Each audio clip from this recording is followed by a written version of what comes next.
అఘోరికి వెళ్తున్నాను ఇప్పుడు. అఘోరి మాత వర్షిని చెక్క అక్క వాళ్ళకి గిఫ్ట్ రెడీ చేసా.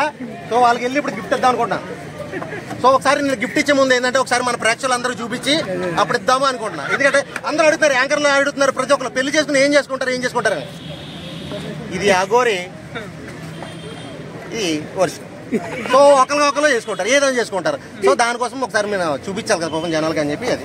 సో ఇంకోసారి ఏం అడగండి, ఎందుకంటే ఏం చేసుకుంటారు, ఇద్దరు పెళ్లి చేసుకుని ఏం చేసుకుంటారు, ఏదైనా చేసుకుంటారా మనకి ఎందుకు.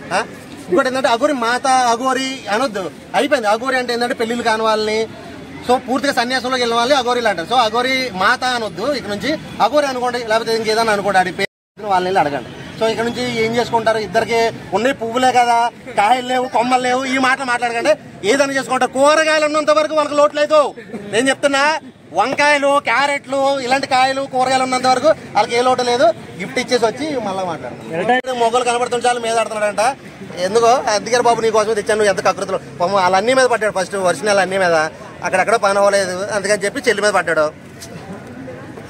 ఏం చేస్తాం, ఇంకా తప్పదు. ఇంకా మా మీద కూడా పడేలా ఉంటారు. బాబు నీకు దన్నరా, కావాలంటే పావు కిలో కాదు, ఇక్కడ నుంచి రోజు కేజీ పంపుతారా బాబు, నీకు నచ్చిన రోజులు నువ్వు సావరా బాబు అని చెప్పి ఇచ్చేసి రావాలి. అంతకుమించి చేసేది లేదు.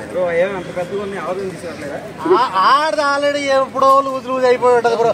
నాకు తెలిసి ఇంకా సైజు నాకు దొరకలేదు, కానీ ఇది కూడా అడిగి సరిపోతుంది లేదని డౌటే నాకు. అది ఖచ్చితంగా కొంచెం లావీ కావాలి అడిగి, అంతే.